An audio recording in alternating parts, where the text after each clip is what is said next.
Hello YouTube. There is something odd with Sweden.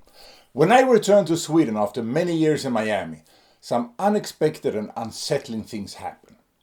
For instance, I had assumed that to the extent that my philanthropic fight for democracy and human rights was at all acknowledged, it would be so in positive terms. But to my surprise, it was used against me, and by none other than the police itself. Obviously, there must be a reason for it.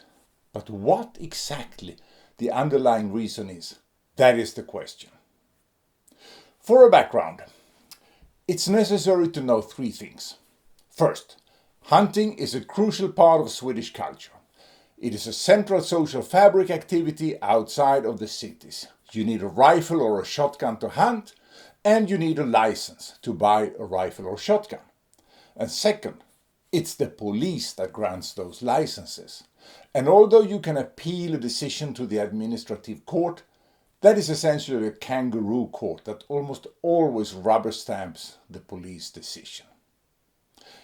And third, the police has a clear political agenda as regards firearms, and they do not like when someone argues against them. Several hunters have told me in private that they are keeping their mouths shut about what they think in terms of gun policy, so as not to lose their weapons permit. I, on the other hand, have spoken publicly about gun policy, and as a result, I've been banned from all gun groups on Facebook in Sweden, not in the US. And it's obvious why. If a group allows someone to argue against the opinion of the police, then the other members of that group risk losing their gun permits. I'll give you an example of how it works in Sweden. I uploaded this video arguing for a change to the gun rules in Sweden, and before I knew it, a team of cops arrived at my house with a search warrant. Only in Sweden the police doesn't have to show a search warrant. I USA så behöver man ha ett papper på husrannsakan, annars får man inte gå in. Nej, i Sverige behöver man inte ha det. But that's another story. I argued a bit with them about that before letting them in.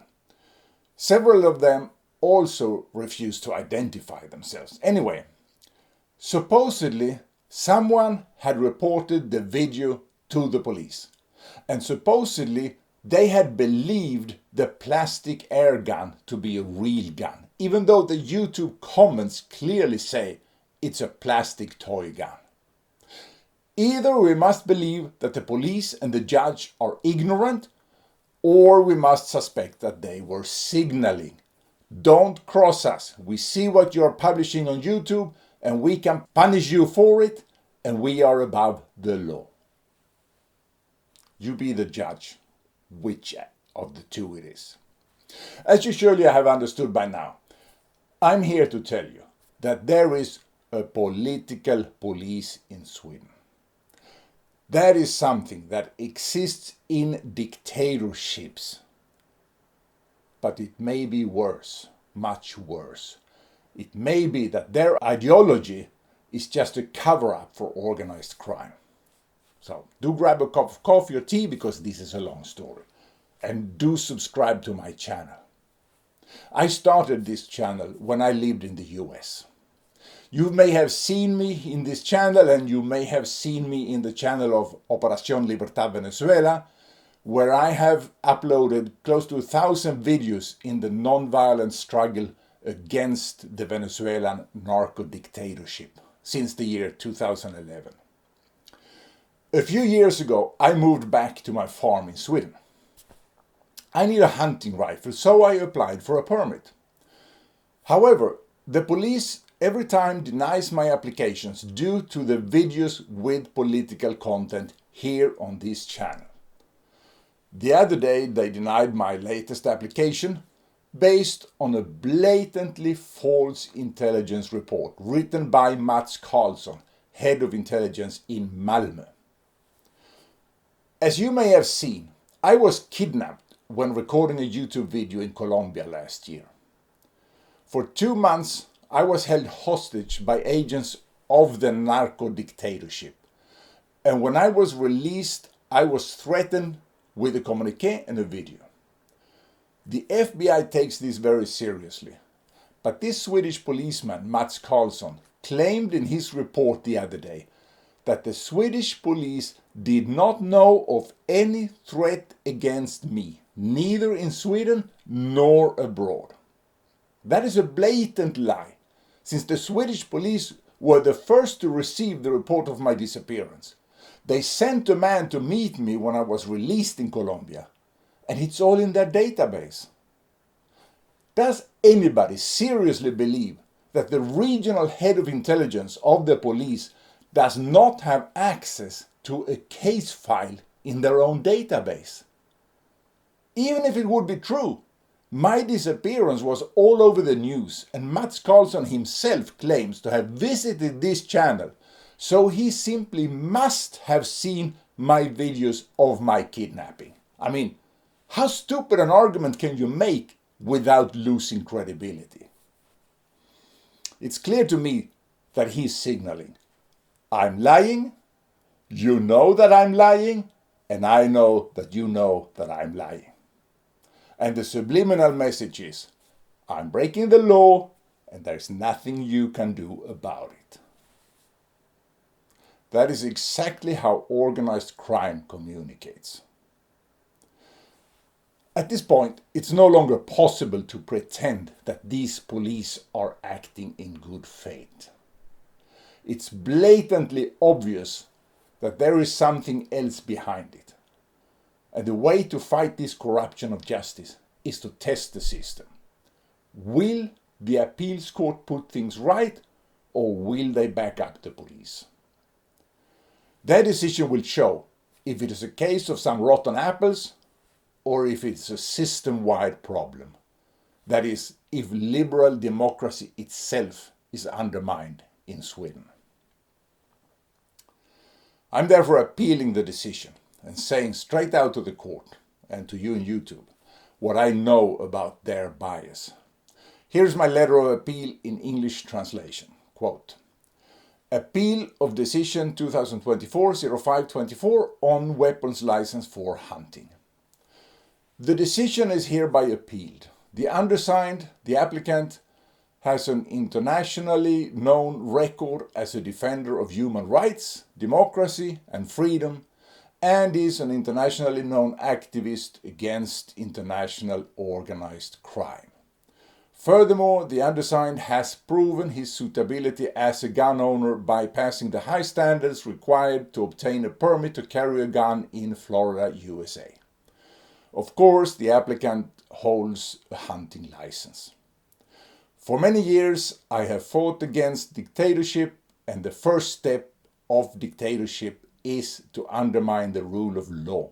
As a public figure and opinion leader, I have spoken publicly about political issues in many countries. It is these constitutionally protected political statements that the police used as an argument to deny me a right that hundreds of thousands of people in Sweden have, the right to hunt on their own land. Political opinions of a citizen must not be the basis for administrative decisions, and in this case it is quite clear that what the police are against is that I argue for a political opinion that conflicts with the policeman's personal political opinion, parenthesis, he's apparently a social democrat, end parenthesis. It should be mentioned that the Swedish social democracy has for a very long time been allied with the world's largest cocaine smuggling cartel, the very cartel that I have fought against with non-violent struggle, and the very cartel that held me hostage for 2 months in 2023, something that the policeman chose to be completely silent about in his statement. These policemen are doing services for the drug cartel, whether they know it or not. Please, I plead that the administrative court approves my application. I request oral negotiations. I request to call for cross-examination policeman Mats Karlsson, who signed the intelligence report. If I'm not allowed to cross-examine him, I request that his intelligence report not be allowed as evidence. End of the appeal. Let me tell you, in fact, this is not the first, but the second time that I appeal a denied application. The first time, the court itself violated the law. They started the proceedings behind closed doors without allowing me to participate. They conspired with the police and then wrote in the decision that what they had talked about would not be entered into the record and would remain classified. Pure kangaroo court, in other words. They also denied me the right to cross-examine the author of the intelligence report. And they denied me every witness that I had called to defend my case. They have the right to deny that, but they do not have the right to hold secret proceedings behind the back of one of the parties. I would love to hear the opinions of American lawyers on this case. You who watch this, are granted the right to use this material on your own channel along with your comments and analysis. And please help to spread this to legal channels on YouTube. We need all international help we can get in order to get the ball rolling, because in Sweden there is a virtual media monopoly that protects the Social Democratic Party and their acolytes at all levels of public administration after their many decades as the governing party. It also extends to media. You see, virtually all media in Sweden is subsidized in whole or part by the government. So public discourse in Sweden is quite one-eyed, as we say. I believe my case is a perfect test given my profile as a political activist for peace, democracy and human rights. Still, the police is refusing me a hunting rifle license. They say two self-contradictory things in their decision. First, that there is no known threat against me. Second, that they believe my real intention is to use the rifle for self-defense against this non-existent, according to them, threat. My conclusion is that they are lying. The real reason is something else, and finding that real reason is now my mission. Let me give you another juicy tidbit. In May of 2017, a delegation of Venezuelans and me visited the Swedish Foreign Department in Stockholm to brief them of the dire situation in Venezuela. The Venezuelan regime, led by Nicolas Maduro and with Diosdado Cabello as the strongman, was instigating a Holodomor, genocide by starvation, apart from other crimes against humanity. All this we summed up in a video, which I believe is also put here on YouTube. At the same time, the exodus from Venezuela skyrocketed. In early 2018, I took the initiative to organize exiled Venezuelans as a peace force, Fuerza de Paz Venezuela, to assist with internal order the day that the dictatorship eventually fell, or would fall. I pitched this idea to the Swedish government, but got no reaction. Instead, me and a group of Venezuelan democracy activists created an NGO. A lot of Venezuelans, including many policemen, volunteered. The uniform we adopted was a blue beret and a black police-style uniform. This NGO was activated on the ground for the first time in February 2019 to help bring humanitarian aid to Venezuela. Sí, hay demasiados voluntarios y contamos también con el respaldo del pueblo que está del lado de Venezuela, que es el que va a recibirnos con la condición de... Even the president of Colombia posted a photo of Fuerza de Paz helping out. When the Venezuelan regime impeded that humanitarian mission, closing the borders, our volunteers instead set up refugee camps and helped Venezuelans stranded in Colombia. As the president of the NGO Fuerza de Paz Venezuela, I naturally also appeared in videos using the organization's uniform. What has this got to do with my application for a Swedish weapons license? Well, remarkably, the policeman in question, Mats Karlsson, argues that the fact that I appear in the uniform of Fuerza de Paz Venezuela makes me unfit to have weapons in Sweden. But wait, there's more. As I said before, Before we created the NGO, I had pitched the idea to the Swedish government.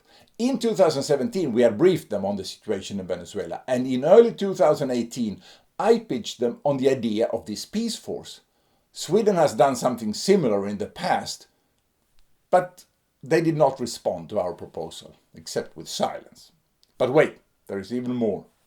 There is always a liaison office from the police in the cabinet, which is obviously somewhat of a politically sensitive role. And do you know who this police liaison office was in early 2018? If you guessed Mats Karlsson from Malmö, you guessed right. The same policeman who, since 2020, consistently has denied me a weapons license for having worn a uniform of a voluntary peace force that the Swedish Social Democratic government had not wished to support. There are many circumstantial evidence that point in the same direction. The police is denying me a weapons license exactly because I am an activist fighting against the narco dictatorship in Venezuela. Not in spite of, but because. Consider this, for instance. Mats Karlsson wrote that there was no threat against me, inside or outside of Sweden. And that is in direct contradiction to the FBI, who told me that I'm at risk for targeted assassination in all of Colombia. And they backed up their words by physically escorting me to safety in the US. There is a flagrant contradiction between the opinion of the FBI and the opinion of this Swedish policeman. Also, I was explicitly told in Colombia that their tentacles extend also to Sweden. If this contradiction is not mind-blowing enough for you, add the fact that Mats Karlsson did not even mention my kidnapping. The next step is to see if the courts handle the case fairly.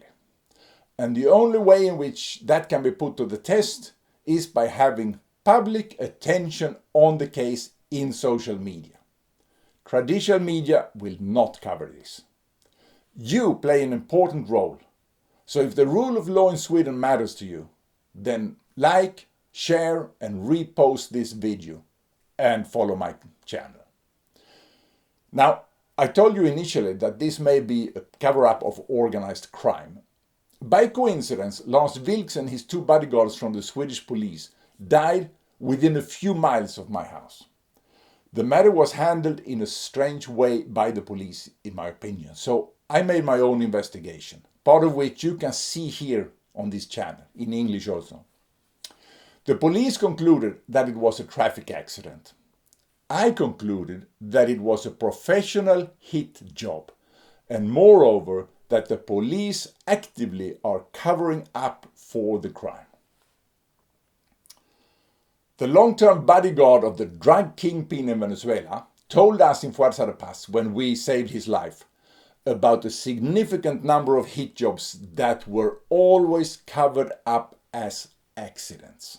Que sé a ciencia cierta sobre actividades de financiamiento al terrorismo, sicariato, alianza con grupos terroristas como la FARC, ELN, Hezbollah, G2 cubano, inteligencia china, rusa e iraní, que quede establecido a los ojos del mundo la estrecha vinculación que tiene el comunismo con el narcotráfico y las actividades terroristas. The murder of Lars Vilk fits the pattern perfectly. It was an assassination carried out by organized crime. So why is the police covering up for it? And not just any office of the police, but the highest and most trusted office of the national police. I will keep looking at this issue. And I invite all of you who are inclined to be private investigators to look at this as well. Do not expect any help from Swedish institutions or media, since they are under social control the same way as people who live in guerrilla-controlled areas in Colombia. And finally, please like, subscribe, share, comment.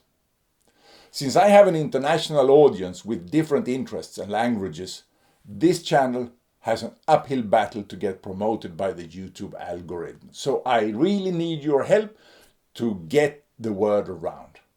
And do share the link on other platforms. Thank you so much for your attention, and I hope to see you here soon again.